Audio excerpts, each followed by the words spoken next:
नमस्कार, आप देख रहे हैं न्यूज वन इंडिया। मैं हूं आपके साथ राजेश कुमार। छत्तीसगढ़ के मुख्यमंत्री विष्णुदेव साय इस वक्त संबोधित कर रहे हैं। क्या कुछ कह रहे हैं, उन्हें सुनते हैं। भारतीय जनता पार्टी के विचारों से संस्कारित हुए हैं। भारतीय जनता पार्टी ने हमेशा जनजातीय समुदायों को सम्मान दिया है। भाजपा की पहल पर आज जनजातीय समुदाय की हमारी बहन श्रीमती द्रौपदी मुर्मू जी देश की राष्ट्रपति हैं। वही सर्वोच्च पद पर भारत का मान बढ़ा रही हैं।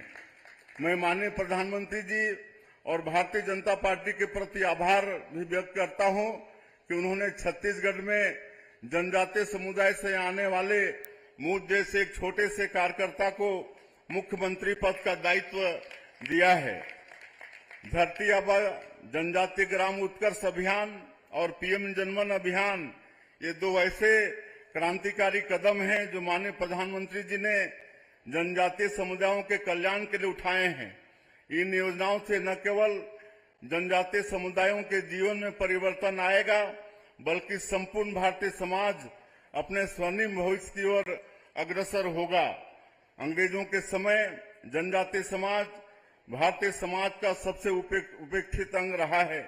यह सिलसिला कांग्रेस के काल में भी जारी रहा। इतने विशाल समुदाय की उपेक्षा करके देश के विकास के केवल खोखले दावे ही किए जा सकते थे, विकास नहीं किया जा सकता, और कांग्रेस ने यही किया। माननीय प्रधानमंत्री श्री नरेंद्र मोदी जी ने जनजातीय समुदायों की शिक्षा की चिंता की। उन्होंने इन समुदायों के बच्चों को गुणवत्तापूर्ण शिक्षा देने के लिए पूरे देश में एकलव्य विद्यालयों का विस्तार किया है। जनजातीय समाज की आय में बढ़ोतरी के लिए वन धन योजना शुरू की है। इससे इन समुदायों को वनोपजों की बेहतर कीमत मिल रही है और रोजगार के भी लाखों अवसर पैदा हो रहे हैं। मोदी जी की आयुष्मान भारत योजना में जनजातीय समुदायों के लिए मुफ्त इलाज की सुविधा की गई है। मोदी सरकार ने जनजातीय समाज के संवैधानिक अधिकारों को मजबूत बनाया है। देश भर में वन अधिकार अधिनियम का प्रभावी तरीके से क्रियान्वयन भी किया जा रहा है। आज छत्तीसगढ़ में डबल इंजन की सरकार है। यह सरकार जनजातीय समाज को उसके इतिहास, उसकी विरासत और उसकी संस्कृति के नजरिए से देखने वाली सरकार है। इसी के आधार पर हमने जनजातीय क्षेत्रों के विकास की रणनीति तय की है।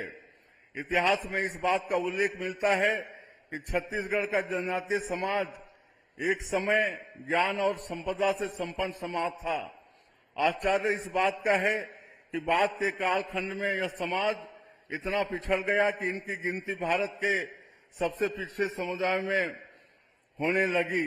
एक समय था जब सिरपुर जैसे ज्ञान के केंद्रों में शिक्षा लेने देश विदेश के लोग यहाँ आते थे। बाद के कालखंड में यहाँ के जनजातीय क्षेत्रों में अशिक्षा का अंधकार छा गया।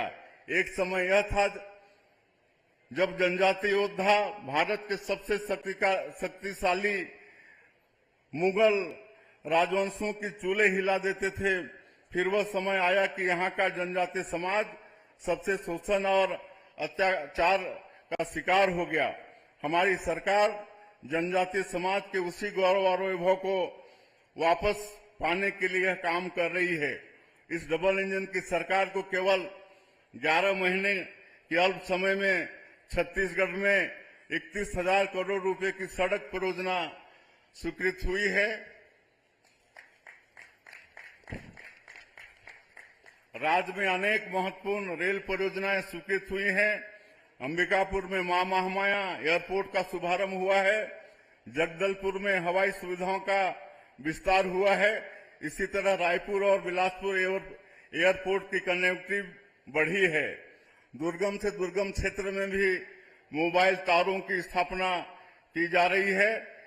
11 महीने में ही हमारी सरकार छत्तीसगढ़ का चहुमुखी विकास करने का प्रयास कर रही है। छत्तीसगढ़ से नक्सलवाद समाप्ति की ओर है।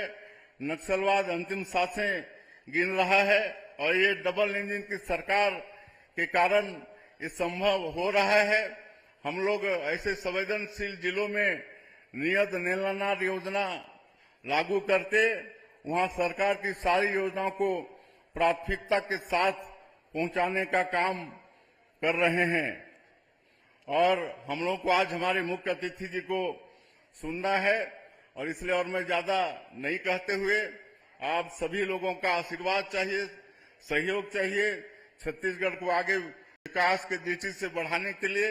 और आज हम लोग का सौभाग्य है कि हमारे केंद्र के खेल मंत्री यहाँ पर उपस्थित हैं, जिनके प्रयास से पूरे देश में काफी खेल के क्षेत्र में विकास हो रहा है। तो जसपुर में भी खेल के अनेक प्रतिभाएं हैं।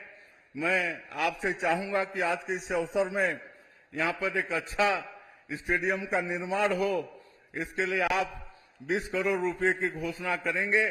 और मैं अंत में फिर से आज के इस धरती के वीर पदयात्रा में शामिल होने आए आज के मुख्य अतिथि और आप सभी लोगों का हृदय से अभिनंदन स्वागत करते हुए अपनी बात समाप्त करता हूं। बोले भगवान बिरसा मुंडा की, भगवान बिरसा मुंडा की। बहुत बहुत धन्यवाद। बहुत बहुत धन्यवाद और जोरदार तालियां हमारे प्रदेश।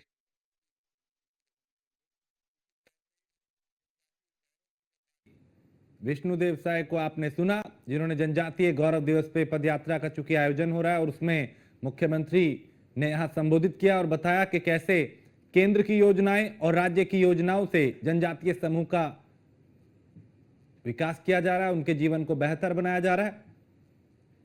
छत्तीसगढ़ विकास के पथ पे तेजी से आगे बढ़ रहा है और आगे भी मंशा यही है, चाहे वो खेल का क्षेत्र हो, शिक्षा की बात हो, स्वास्थ्य की बात हो, हर क्षेत्र में व्यवस्थाओं को बेहतर किया जाए। तो छत्तीसगढ़ के मुख्यमंत्री विष्णुदेव साय ने जनजातीय गौरव दिवस पे पदयात्रा का चूंकि आयोजन हो रहा है उसमें अभी संबोधित किया उन्होंने और यहाँ पे कई दिग्गज मंच पर मौजूद हैं और जनजातीय गौरव दिवस पे यह आयोजन हो रहा है। इस क्षेत्र की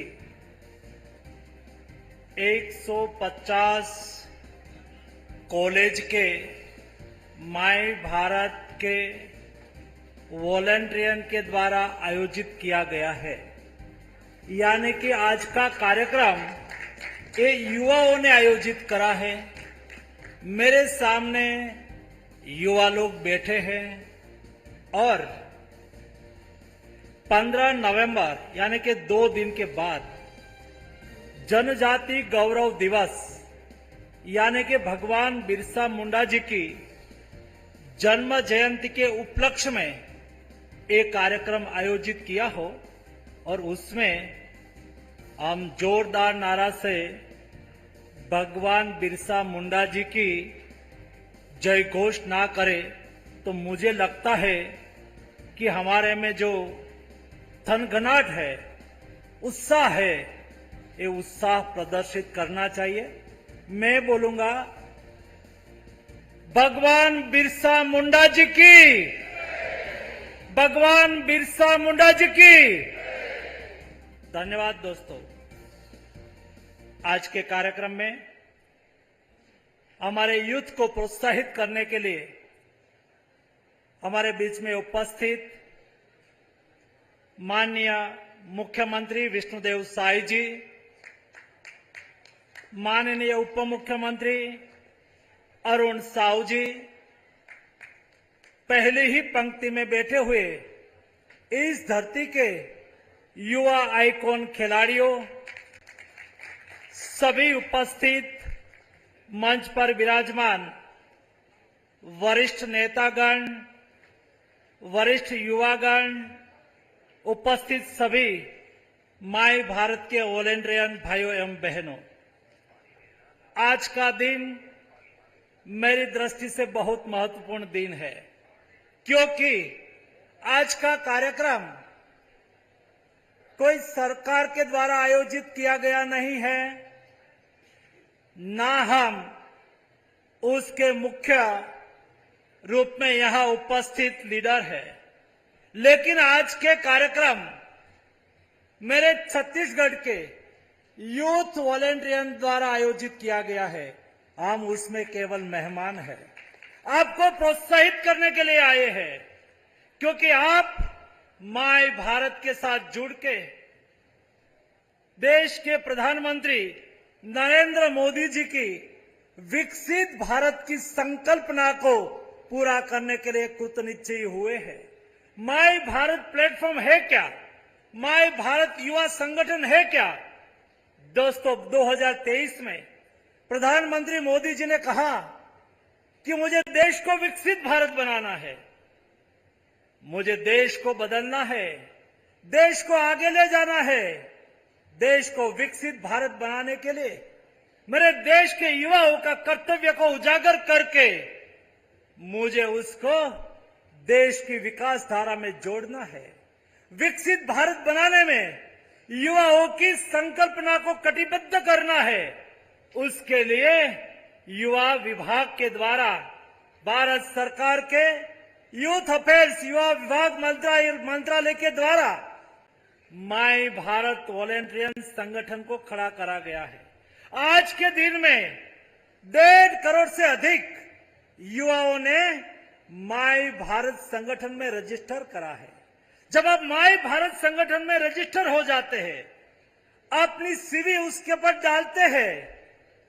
दोस्तों, माय भारत एक ऐसा संगठन है जो युवा कोई स्वैच्छिक एक्टिविटी में जुड़ना चाहते हैं, कोई सेवा की प्रवृत्ति में जुड़ना चाहते हैं, कोई राष्ट्रीय प्रवृत्ति में जुड़ना चाहते हैं, अपने कैरियर को बनाने के लिए कोई एक्सप्लोर करना चाहते हैं, अपॉर्चुनिटी एनकेज करना चाहते हैं, तो माय भारत युवा संगठन यानी कि माय भारत प्लेटफॉर्म पर जाके आप रजिस्ट्रेशन करवा दीजिए। माय भारत प्लेटफॉर्म आने वाले दिनों में मेरे युवाओं के लिए सिंगल विंडो सिस्टम के रूप में आगे आएगा।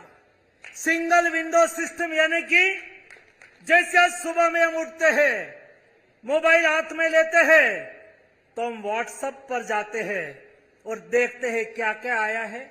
उन्होंने कुछ पोस्ट करना है, कुछ संदेश देना है, तो व्हाट्सएप पर संदेश दे देते हैं। वैसे युवाओं की आकांक्षाओं की पूर्तता के लिए युवाओं के अपने स्वयं को आगे बढ़ने के लिए, अपॉर्चुनिटी को एनकेज करने के लिए, शैक्षिक प्रवृत्ति के साथ जुड़ने के लिए, खेल कूद के साथ जुड़ने के लिए, कंपटीशन के साथ जुड़ने के लिए, राष्ट्रीय गतिविधि के साथ जुड़ने के लिए, विकसित भारत बनाने के लिए आप कुछ कंट्रीब्यूट करना चाहते हैं तो आपको माय भारत प्लेटफॉर्म के साथ जोड़ना है। ऐसे प्लेटफॉर्म के साथ जुड़े हुए मेरे वॉलेंटियर उन्होंने आयोजन करा कि हम बिरसा मुंडा जी की 150वीं जयंती के अवसर पर उसके उपलक्ष्य में हम आदिवासी क्षेत्र में, जनजाति क्षेत्र में कुछ कार्यक्रम करें, युवाओं को जोड़े और हम भगवान बिरसा मुंडा जी से उनके जीवन से प्रेरणा ले। जो अपने जीवन में व्यक्तिगत सफलता पाई है, ऐसे यहां यूथ आइकॉन वो अलग एक्टिविटी में सक्रिय रहे हैं।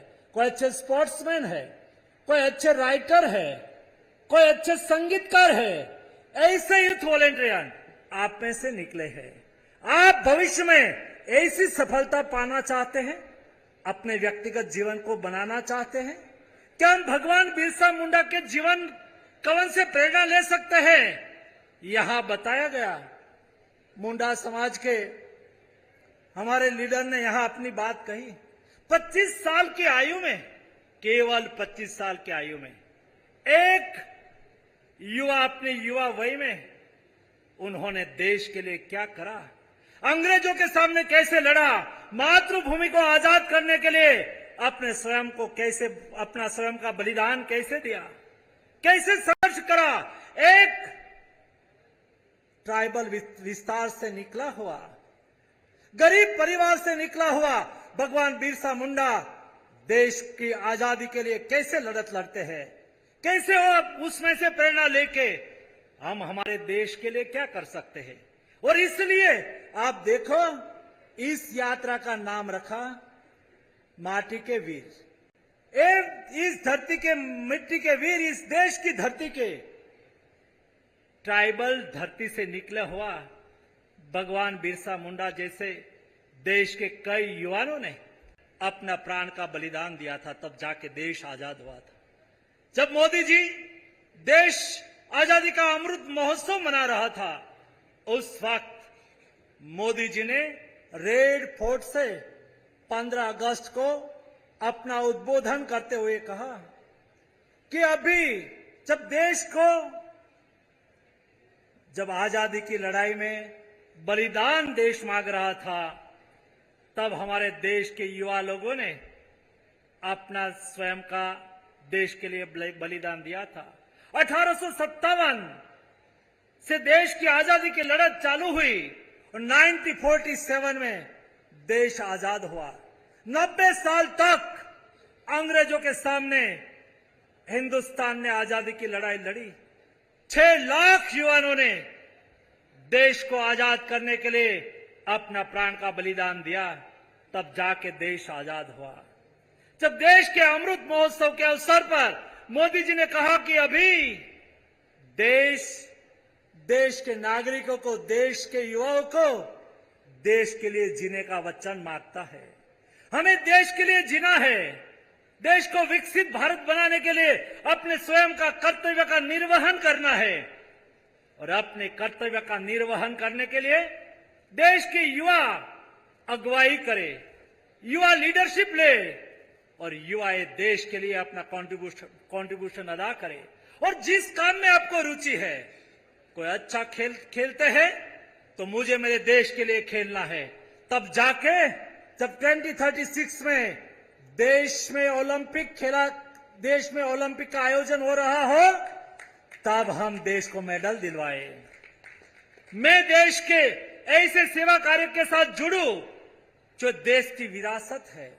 ये देश के युवा जब देश को आवश्यकता हुई, तब आजादी की लड़त में आवश्यकता हुई तो आजादी की लड़त में कूद पड़े। देश में दूसरे को सहयोग करने की आवश्यकता हो, सहयोग करने लगते हैं।